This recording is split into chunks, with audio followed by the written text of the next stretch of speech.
Hey, Kim. Hi, Roy. How's it going? Great. How you doing? Good, good. Hi, Good. everyone. Welcome to the Roy and Kim show. I'm Kim. I'm Roy. If you can't tell. And today we're going to talk about Seattle real estate market projections for the rest of 2022. That's right. So It's early May, but it feels like we're already halfway through the year. it does, doesn't it? Oh, Roy, it's been a crazy few months. So for those of you who have not been tuning in regularly. Roy and I do this maybe 2 to 3 times a month, and We try to do it 3 times a month if try we and do it. can. Spring has been a little bit rough. Let's be honest; it's been a Hmm. very busy year, and we want to check in and just talk about what's happening in the real estate market. We love to get your comments and your Yep. feedback. We love your questions. So if you have questions, do not hesitate to DM us or put them in the comments. Yes, Say hi. And today we've noticed a shift in the market. We felt like it was time we should talk about it, right, Roy?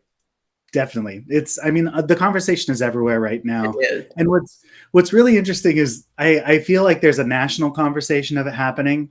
The local conversation is probably going to start in end of May, middle of June, Yeah. and so we like to be out ahead of things because we're working in this market, and that's the value we bring. So that's what we're talking about today. Yeah, and it's interesting because I think this is pretty common that that when there's a national trend of a major shift in the real estate market, we Mhm. usually don't feel it in Seattle in the same way that the rest of the country feels it, or sometimes we don't feel it for months, Right, until after right, that wave is hit because we have such a strong market here.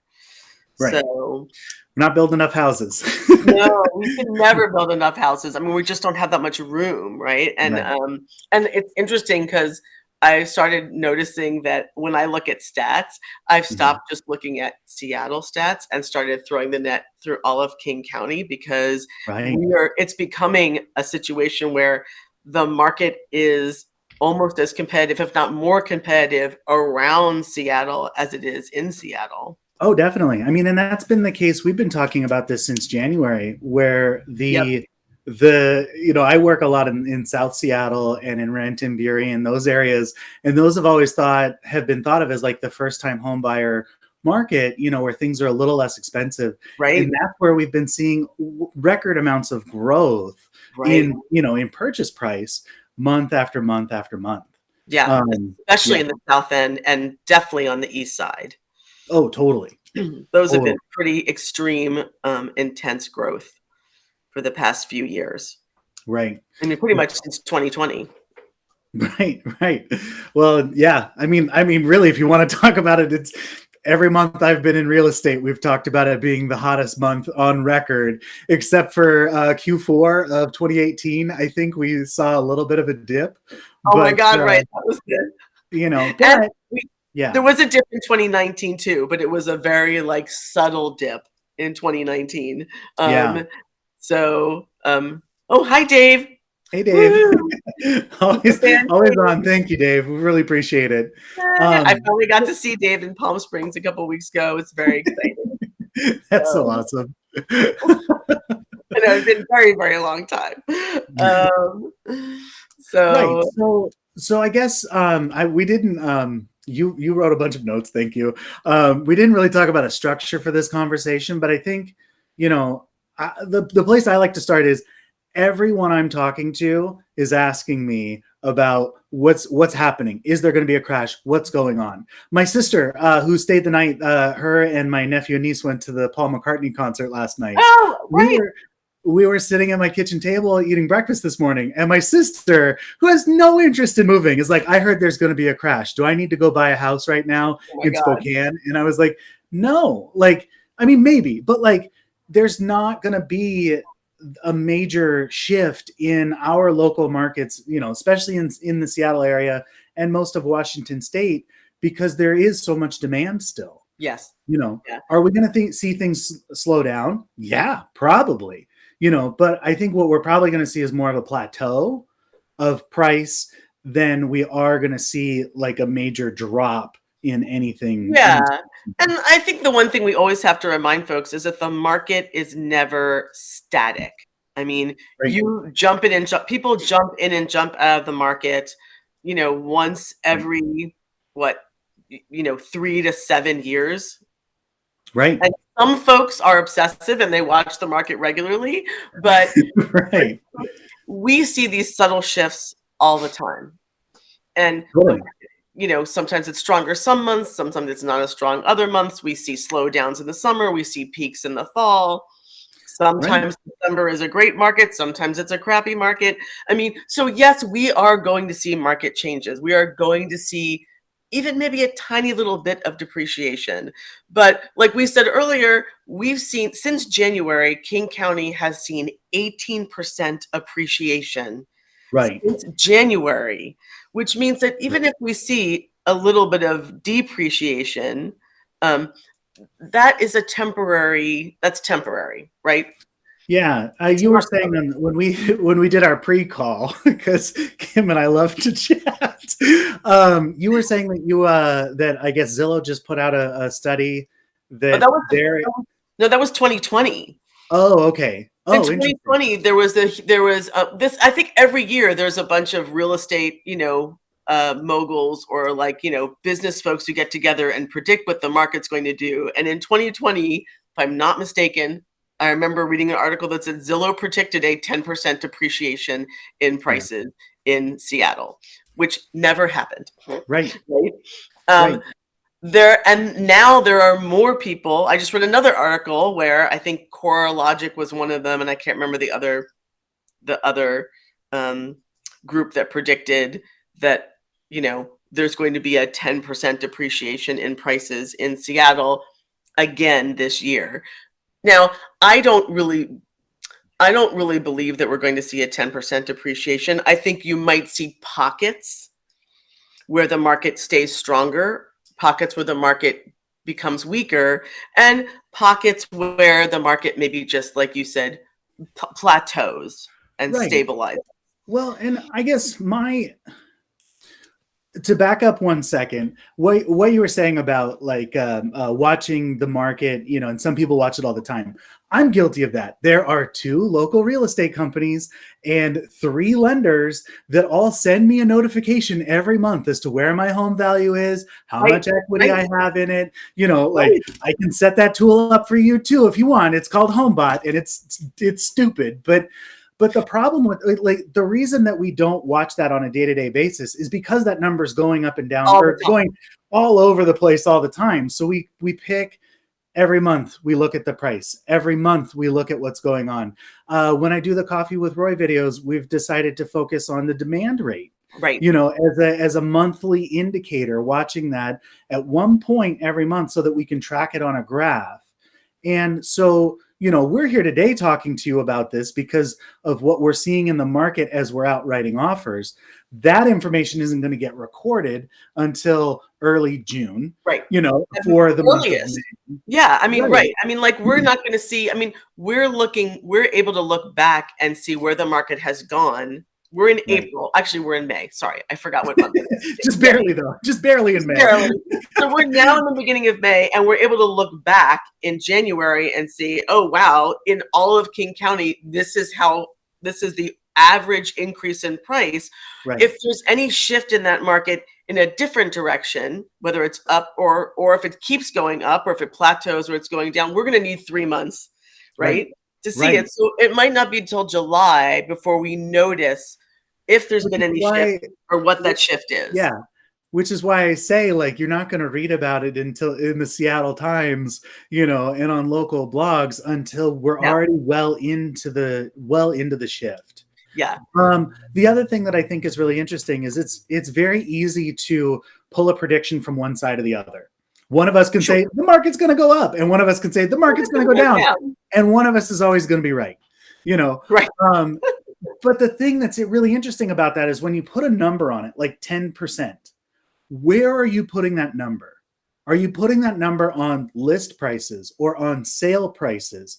Because what we're still seeing sale prices anywhere from 7% over on average to 20% or 35% over on average per neighborhood. Right. So, if we were to see a 10% drop, does that mean that offers coming in are going to be 10% lower? Because they're still going to be 30% higher than they would have been in January. That's the problem with these Yeah. overarching predictions. And also we have to realize that in some situations when nationwide groups are analyzing our region, they are not just looking at Seattle. They're not just Right. looking at King County. Sometimes Right. they're looking at Seattle, Snohomish, and Pierce County and lumping them all together and doing a prediction about that region, right? We Right. know those of us who live here, that the difference between Bellevue, Kirkland, Seattle, Edmonds, Tacoma, the difference is drastic, right? So sure, if you lump everything together and make Right. a prediction, you can shift and control those numbers to predict whatever you want them to predict in some Right. ways, right? I mean, maybe not a 10% depreciation if it doesn't actually happen, but we know what's happening in our market more than anybody else does. So the nationwide Right. people can predict anything that's going to happen on a grandiose nationwide scale, and they can pinpoint, a region and say this region is going to see depreciation. But the reality is, you and I are here every day doing the work, and we know what the reality is, right? We are working with Right. buyers and sellers every single day. We know what the reality is. Well, and that reality, just to give it a name or to give it a face, that reality is we're finally starting to see, Kim and I and the rest of the team, we get bombarded with emails of new listing, hot listing, new listing. I've got this coming on because, we put other realtors on our email list, we get on theirs. Right. We're starting to see no longer waiting to review offers. No offers received on offer review day. Right. Please send me an offer. When I go out and show houses, I'm fortunate enough to have clients, and we go out and we see, between all the clients, 10, 15 houses a week. I'm starting to get 1 or 2 phone calls a week of, hey, we've got one offer in hand. Are you guys going to write us an offer? Do you want to try and compete for this? Right. It's going to be really easy. Or, hey, we don't have any offers in hand. We didn't get any offers yesterday. Do you want to come back and see the house again? Yeah. And that's the first indicator of a shifting market. Right. And we knew that wasn't happening 2 months ago, or even a month ago. Right. Technically a month ago, I did get a client in contract with no competition. Oh, okay. On a very nice 3-bedroom house here in White Center. And we got very lucky because every other thing we wrote on for 10 weeks prior to that, we got smoked on. We were always 3rd, 4th, 5th out of 20 offers. Right, but you have to take into consideration there's always going to be one-off. It's when the one-offs stop being one-offs. Right? Exactly. It's when the one-offs start becoming like, oh, this is the 3rd buyer I've gotten in contract without having to compete, right? Yep. Or this is the 3rd listing I have done where instead of getting 8 offers, I got 4 or maybe 3 or maybe 2, right? You have to watch the thing we're seeing. Right, that we are starting to see that. As a team, the other beautiful thing of being a team is, we're writing 25 offers a week. We're looking at offers on 2 or 3 listings a week at this point, which is awesome because it allows us to digest that data faster so we can see that's really weird. In our Monday morning meeting, 3 of us wrote offers on houses that only had 4 offers each. Right. Instead of having 25 offers. Right. We wrote an offer. I have clients that I've been working with Donna and I have been working with for months. Yeah. And every single time we wrote an offer, we were getting wiped out with, it started with 12, then it went to 10, then it went to 5, then it went to 4, right? And finally we got an offer signed with no other people in competition. There was no other competition, just us, right? So that and that's been over the course of 2 months. Now, the thing we have to notice is that the house prices, the list price has been slowly shifting, right? We've been talking about this. Right.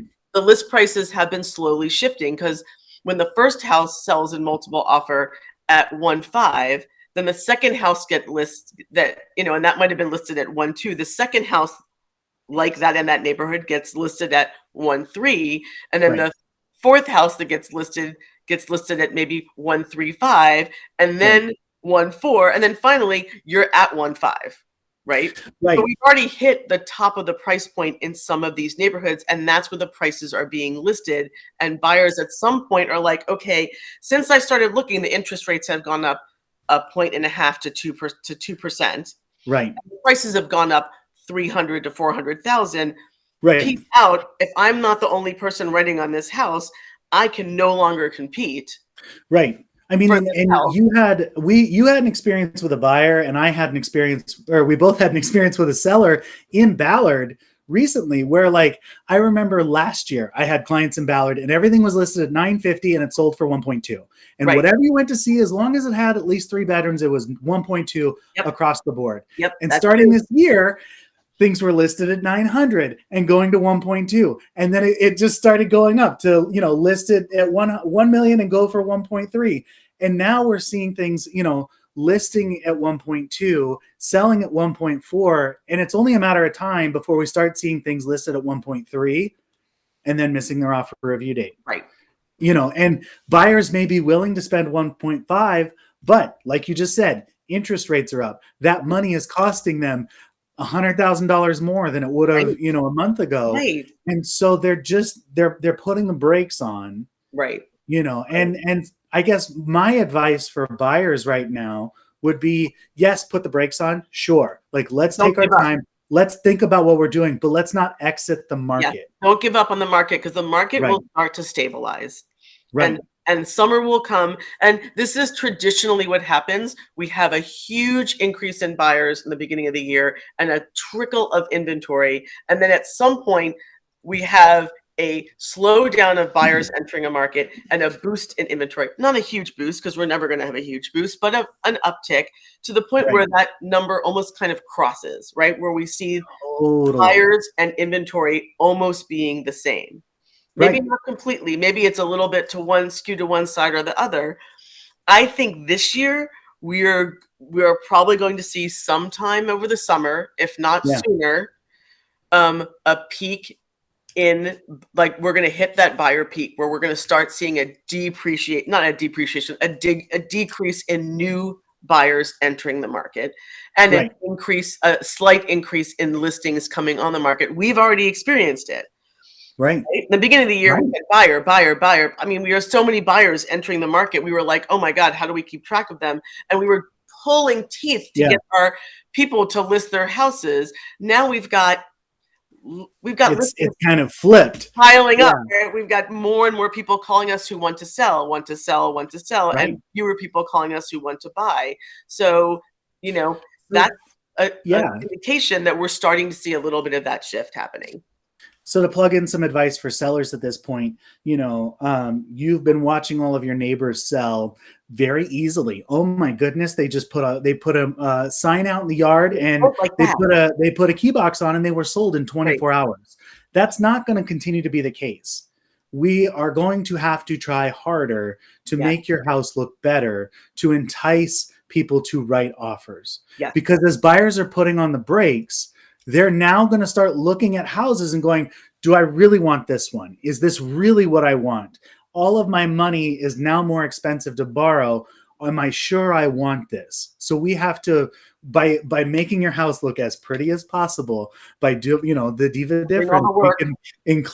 we can include all of the literature again in this video. Right. By doing all those things, we're alleviating the questions that buyers are going to have when they're walking into your house to buy it.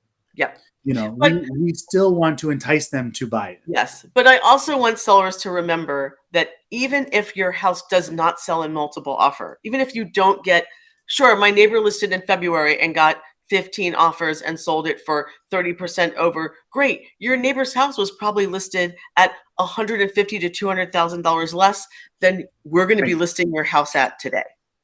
Right?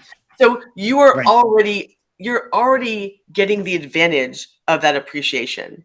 Sellers are already reaping the benefits of the appreciation. Right. Sure, it's less exciting to have one or two offers. It's less exciting than having 25 offers and selling for 200 over a list price and having everyone waive everything and give away their firstborn and give, sure. But the bottom line is, at the end, you're still selling your house for top dollar. Right. It's just the market has hit that top dollar. right? Right. You're listing at the top of the market, not at the upswing, but you're still reaping the benefits. So yes, Right. it might not be the crazy market that it was a few months ago, but it's still a good time to sell because the market It is is. not appreciating. It is It still a strong absolutely market. is. Well, and the other nice thing for sellers in a market that, stabilizes or is stabilizing, Right. you still have interested buyers. You still have buyers that absolutely want to buy Sure. something. They absolutely want to buy a house in the next 3 weeks. Right. So they're there being active. They're still going to write good offers. We don't have to, we're not begging any and all buyers to show up. And also what that allows us to do too is it allows us to better identify what your house is going to sell for. Right. It's not the price is a suggestion, throw it on the market, probably going to go 20% over because that's Okay. what every other house has done. Throw it out there, close your eyes and see what happens. And it's more like, okay, this is what things are selling for. Right. This is where people are comfortable going to. This is what you can likely actually sell your house for. Let's sell it at that price. Right. Because we now have comps. It's a much easier conversation to have. Right, because we now have comparables, which we did not have in January and February and even March. Right now we Right. have, and the other advantage is that we don't have to worry about people waiving appraisals because Right. the appraisals are starting to come in at or over Right. price because we now have other homes to substantiate the value of your home that we did not have 3 months ago. So the need or the desire to have a buyer waive appraisal is less important because we're going to see that become less and less of an issue. Right.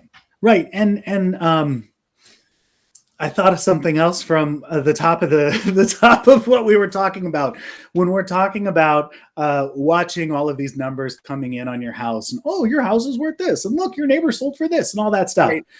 That's interesting information to have. It's nice to know that your house has gone up in value X% this year. Sure. It doesn't mean anything unless you are about to list your house. Your home. Right. If you're not selling your home, it doesn't matter. Right. What matters? How much you're paying per month. Can you afford your monthly payment, and can you afford to buy groceries and, go out to a movie and do all the other things? If you're happy where you are and you're doing that, great. Right. If you want to move into something else, we will help you. But if you don't, stay where you are. Right. That's totally great. Let's also include in that list, can you afford to maintain your home in the way it needs to be maintained? Because we don't want you to wind up like down the road when it's time to sell, have to dump $50,000 into your house to get it to the point where it's so. All those numbers are important. Thank you. Yeah, right? I mean, if you're able to stay in your house and your goal is to stay in your house, sure, you could watch the market, but it's irrelevant what your house is. I mean, Chavi and I look at our every day, and we've said this before. Boy, we could sell our house for this much money. It'd be really great, but we don't have any place to go. Right. And we don't want to pull our nephew out of school and move him someplace else just because we're going to sell our house. So I've stopped paying attention to what my house is valued at, even though Redfin tells me every day, because it doesn't matter. It doesn't matter. It doesn't. It doesn't. And and who knows, in a stable market, you might be able to identify a house that you would want to move into. And then you would be able to identify what your house is actually worth. And then we could actually come up with a strategy on how to sell your house and buy that house at the same time. That becomes a lot more tangible in a market where it's not, okay, well, the house you love, well, if you wanted to buy that house right now, you got to spend 30% more. And compete with 15 to 20 other people, or not be able to find anything. Because like in January, when we were looking at just for as we say, bits and giggles, like there was 8 houses in all of Southeast Seattle that were available, that were in a townhouse or a condo. So as now we see the shift, right. As we see the shift, we see more inventory available.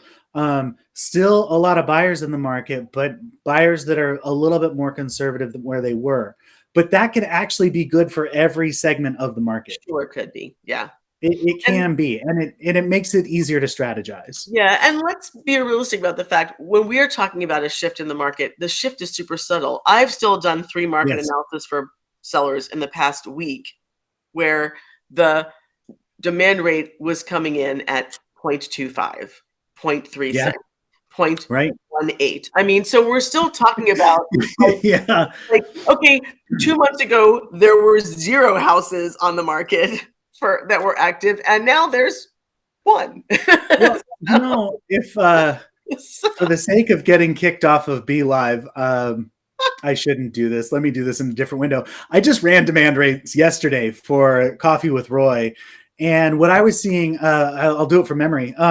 So everything above $3 million, we're sitting at 2.18. yeah, Demand well, rate. that's So kinda there's yeah, 2 houses for every buyer. So if you're looking at that market, let's go. It's easy cheese. Take whatever you want. right. For all single family homes, we're sitting all of them. That's all Oh, townhouses and single yeah, family homes from 145th down to White Center. right. You're talking about all of Just in Seattle. Seattle, Yes, we're seeing a demand rate right now of about 0.8 for every single type of which home. is higher than it It's was. not much higher than it has been, but it is It was slightly higher. higher. I think earlier this year was like Yeah. 0.2.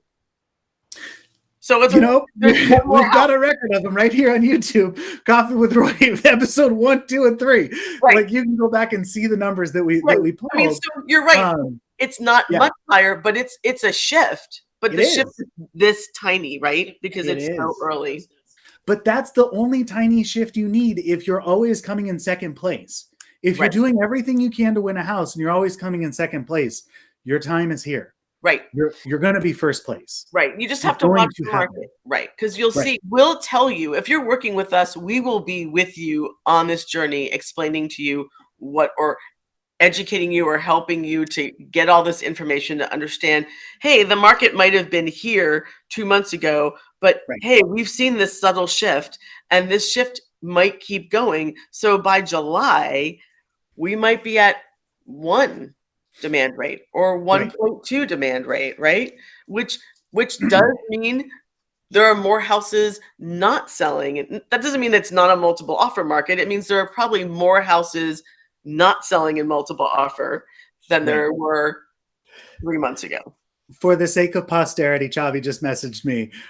Single family homes are at 0.47 and condos are at 0.82.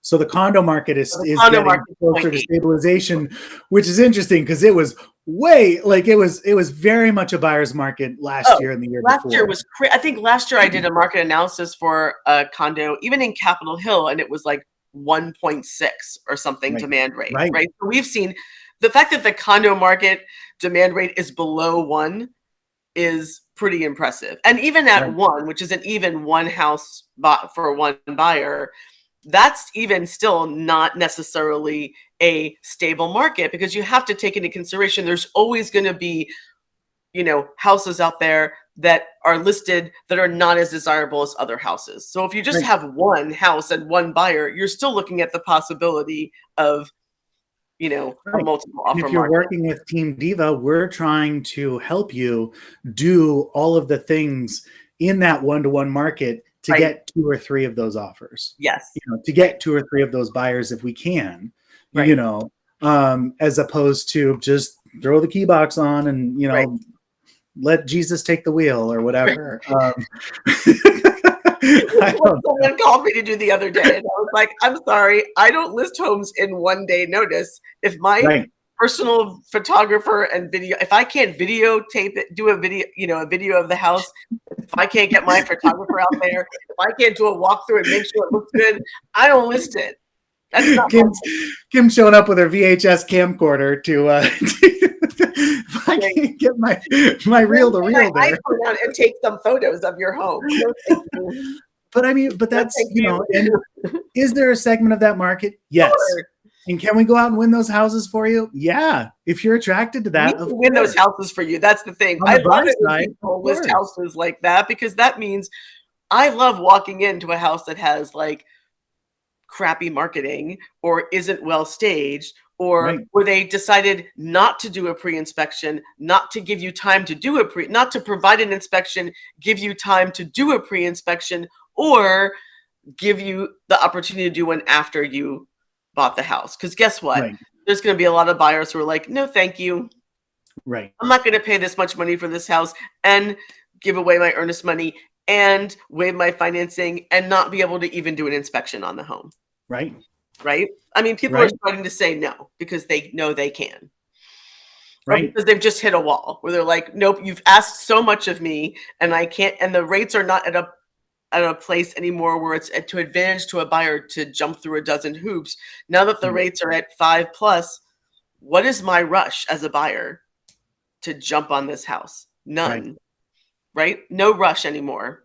Right? If it doesn't fit my needs and I can't feel comfortable with the offer I'm making, I can't negotiate or at least know that I can do my due diligence, why should I buy this house?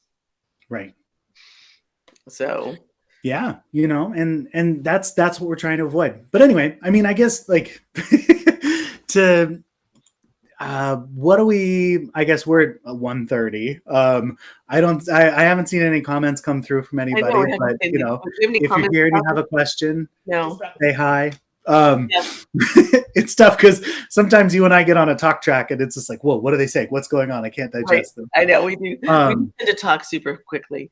We're very excited about demand. Yeah, I mean, this is our chosen profession. Like, this is what we choose to nerd out about. This is what we love. So and if you're watching this after the live, please just feel free to like I said, leave a comment, DM us, get a hold of us, ask us a question, say, can you clarify this comment that you made last week, and we'll talk about it next time. Absolutely. Yeah, and we are more than happy to help you watch the market on the buy and the sale side. I've got, I have some buyers that they've been like sort of kind of looking for the last like year, and I just keep sending them things, and we keep waiting for the right moment for them, and what I always caution my buyers on is like, there's never going to be a deal season. There's never going to be a true, like, all right, like, this house here, it's listed at 800,000 and it's 5 bedrooms with a water view, and everything's perfectly done. And we're going to get it for $695. No, not here. That's not going to happen here. Never. No. If it does, great. I'll be there to help you get that. I don't think that's going to happen. No. But what we can hope for in a quote unquote deal season is offer review day. We're the only offer. We're getting this at list price instead of 20% over asking. Right.